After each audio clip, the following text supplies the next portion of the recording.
Una mañana gélida de mediados de diciembre. Llegué al trabajo como de costumbre, sobre las 4 de la mañana. El suelo estaba mojado por una ligera lluvia, que perfumaba el aire con barro. Aparqué, y apagué el coche. Y noté algo. A lo lejos, parecía haber un hombre caminando de un lado a otro. Caminaba unos 3 metros. Se daba la vuelta, y volvía a caminar. Supongo que estaba a unos 40 metros de mí. Había muy poca luz, por lo que no pude distinguir ningún rasgo, aparte de que llevaba una pesada chaqueta blanca de plumas. No muy lejos, había una gasolinera, así que supuse que debería de ser un cliente de ellos. Al cabo de unos instantes, deduje que estaba hablando por el móvil, o escuchando música. Entonces, salí del coche, y me dirigí a la entrada del trabajo. Cuando me acerqué a la puerta, oí unos pasos pesados y rápidos, que se acercaban a mí.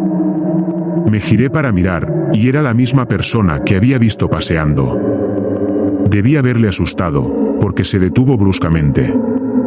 Actuó como si no pensara que me fuera a dar la vuelta. Era más o menos de mi estatura, quizás pesaba 80 kilos. Llevaba pantalones vaqueros oscuros, y guantes grises, con zapatos blancos desgastados y sucios. Ahora bien, esto parece imposible, pero esto es lo que vi, y les aseguro que es cierto. Su chaqueta blanca de plumón, estaba levantada por completo sobre su cabeza. Permítanme ser claro. Su gruesa chaqueta, estaba levantada sobre su cabeza, cubriendo toda su cara. No sé cómo podía ver este tipo cuando corría hacia mí, incluso con su chaqueta tapando su cara, podía sentir que sus ojos, estaban de alguna manera fijados en mí. Hasta el día de hoy, todavía me pregunto, ¿cómo este tipo fue capaz de hacer esto? Terminamos enfrentándonos el uno al otro, peleando como en un combate de boxeo. Pero había algo más. Algo que todavía permanece en mi mente, y que aún hoy, me provoca una sensación inquietante. Su respiración. Su respiración era tan furiosa y llena de rabia. Como si se estuviera preparando para cargar contra mí. Este tipo extraño y amenazante, cubierto de pies a cabeza, estaba de pie, a 3 metros de mí, respirando como si me odiara, y me quisiera muerto. Me quedé pensando. Esto es todo. Me va a robar, disparar o apuñalar. Va a sacar un arma. En cuanto pensé esto, de repente metió la mano en su chaqueta, y sentí que se me revolvía el estómago. No podía ponerme a salvo en ese momento. Él, me tenía arrinconado, y podía alcanzarme, antes de que pudiera escapar. Yo estaba desarmado. Hubo un momento, en el que pensé que era el fin de mi vida. Y sentí por primera vez, la sensación, de que iba a morir en cualquier momento. Esperaba, que sacara un arma de su abrigo, y me atacara.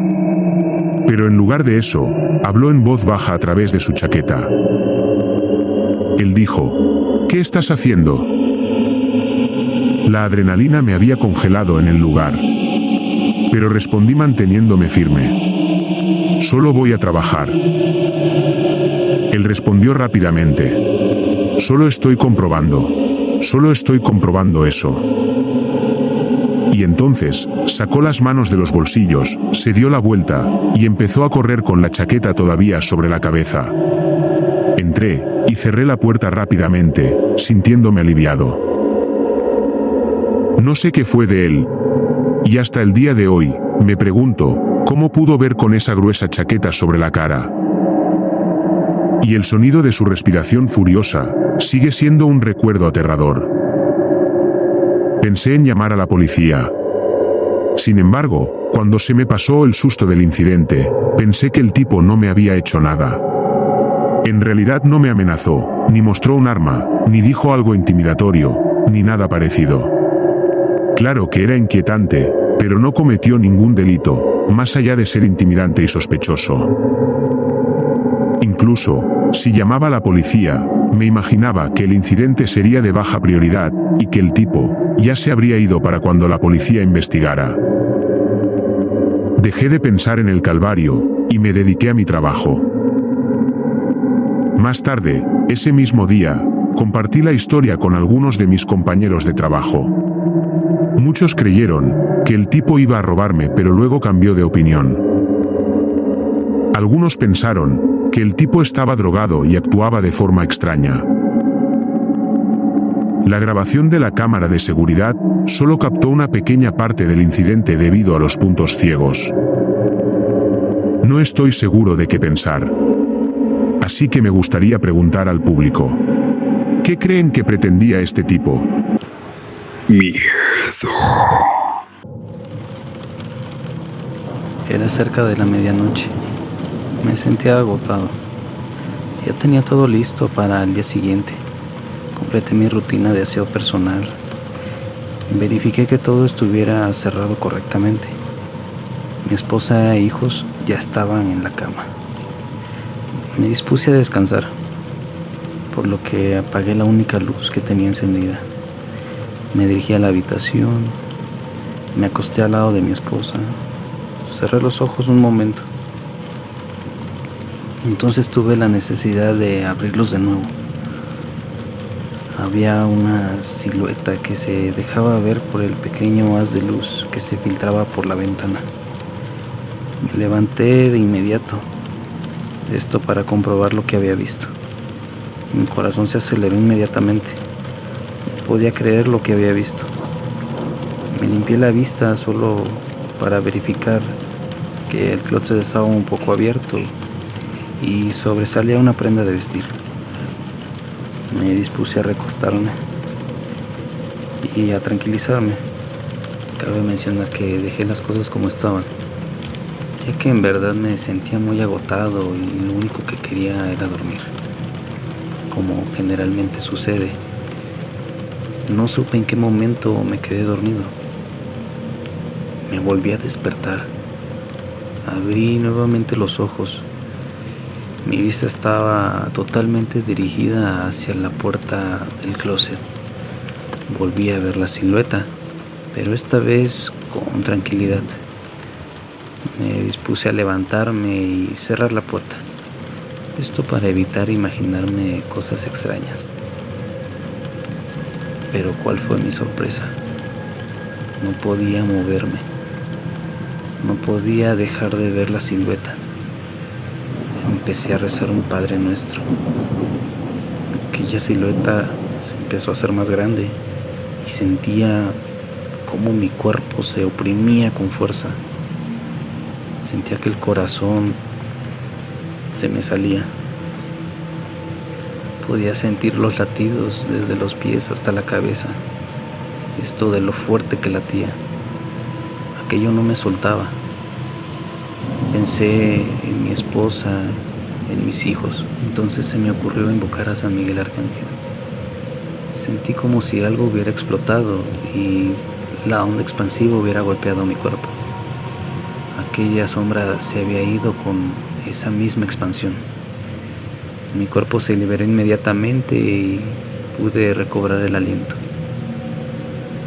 En ese momento maldije a aquel ser desconocido. Se había colado entre las sombras de la habitación.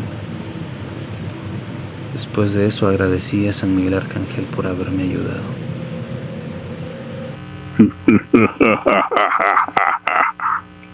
Fue durante el crudo invierno del 97, o al menos eso quiero creer.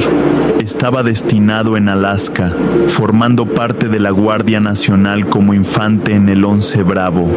Me fascinaba ese estilo de vida.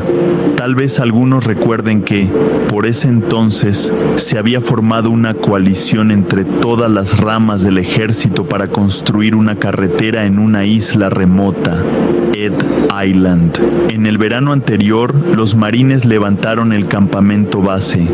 No era más que un conjunto improvisado de casetas de madera contrachapada y los cimientos de lo que, supuestamente, sería un comedor. Cuando el clima empeoró y el verano se fue, lo único que quedó fue una hilera de cobertizos vacíos, sin electricidad, sin agua, apenas refugios primitivos. 6 fuimos llamados para una supuesta misión de entrenamiento. Así la etiquetaron para justificarla en el presupuesto, pero nuestra verdadera tarea era simple: sobrevivir en esa isla durante el invierno y resguardar el campamento. Al parecer, algunos jóvenes locales tenían la costumbre de navegar entre islas y arrasar con lo que encontraran. Ya habían destrozado antiguos campamentos madereros y querían evitar que eso nos pasara a nosotros. La idea me entusiasmaba. 6 meses de aislamiento en una isla perdida, rodeado de nieve, viviendo como pioneros en una cabaña. Me sonaba a desafío. A principio fue un golpe. En la isla solo había espacio para 4 o 5 soldados al mismo tiempo.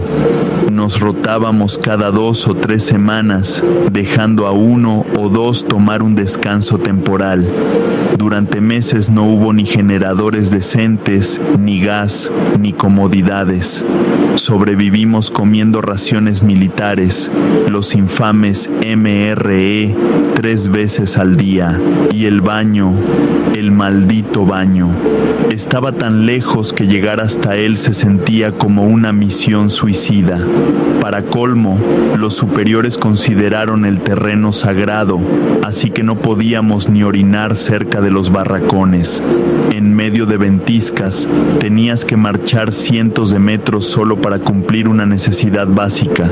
Absurdo, inhumano, pero aún así lo estábamos disfrutando. Nos apoyábamos, contábamos historias, bromeábamos, hacíamos flexiones como castigo en las partidas de póker. Sobrevivíamos. Pero entonces el invierno se puso serio. Las nevadas caían sin tregua. Por suerte, teníamos unos calefactores diésel que al menos nos permitían dormir en condiciones, pero el baño seguía siendo un infierno congelado. Como el muelle donde traían el camión para el desagüe se había congelado, el baño simplemente colapsó. Rebosaba, y no exagero, la mugre estaba por desbordar el asiento. El vapor que salía cada vez que alguien se atrevía a entrar era una imagen que aún hoy me revuelve el estómago. Pero nada de eso fue lo peor. Una noche, mientras los 4 que quedábamos intentábamos dormir, alguien puso un audiolibro llamado Contact, cortesía de Doc. La otra opción era sintonizar el único programa de radio que se colaba en inglés, Coast to Coast AM con Art Bell, donde hablaban de alienígenas, pie grande y cosas aún más raras. Y entonces ocurrió. Un sonido afuera, leve, apenas perceptible, pero en esa isla cualquier ruido era anormal. No había aves, ni animales, ni siquiera insectos. Todo estaba muerto. Silencio absoluto. Así que cuando escuchamos pasos, supimos que algo no cuadraba.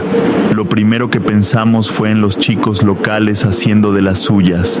Antes de llegar, nos habían enseñado los restos de otros campamentos arrasados. Nos advirtieron que lo mismo podía pasarnos a nosotros. Estábamos listos para enfrentarlos. Bueno, eso pensábamos. Teníamos un M16, sí, pero sin una sola bala.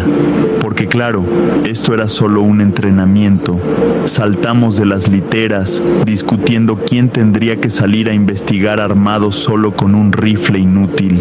Los ruidos se acercaban, respiraciones pesadas, húmedas, profundas, algo que definitivamente no era humano.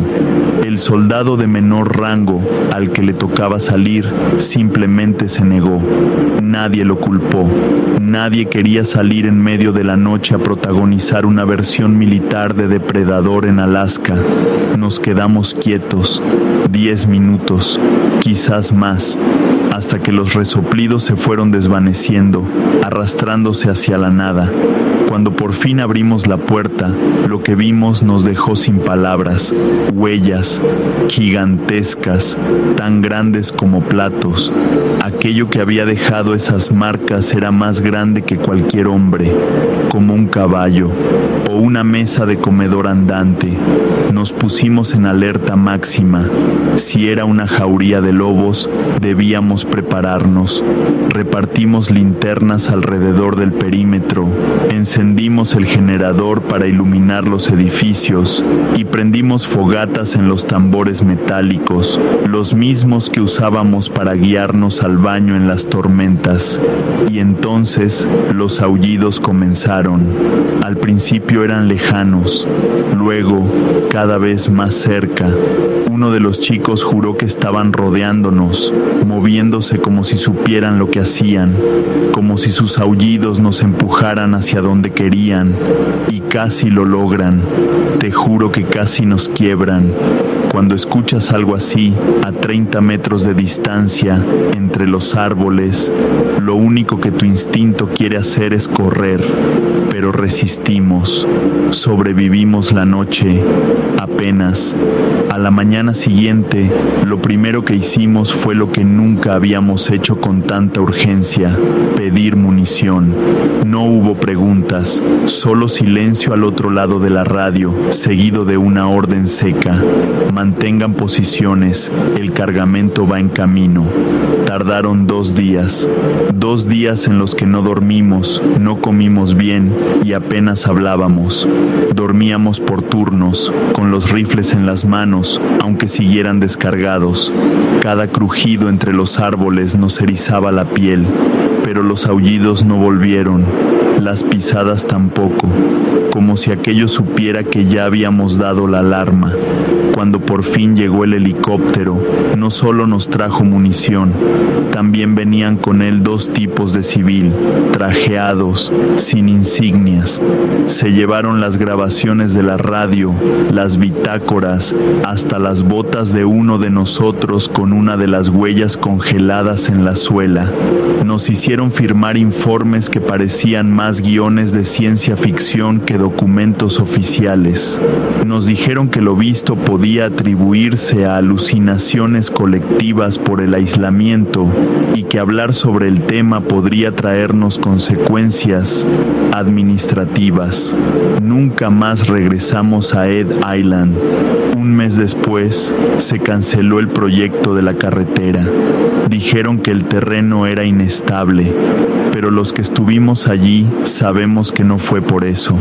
A veces, en las noches más frías, me despierto con la sensación de que algo me observa desde la oscuridad, y entonces recuerdo aquel aliento húmedo del otro lado de la puerta y las huellas imposibles en la nieve, y me repito a mí mismo algo que nunca anotaron en ningún informe: hay lugares en este mundo que no quieren ser habitados.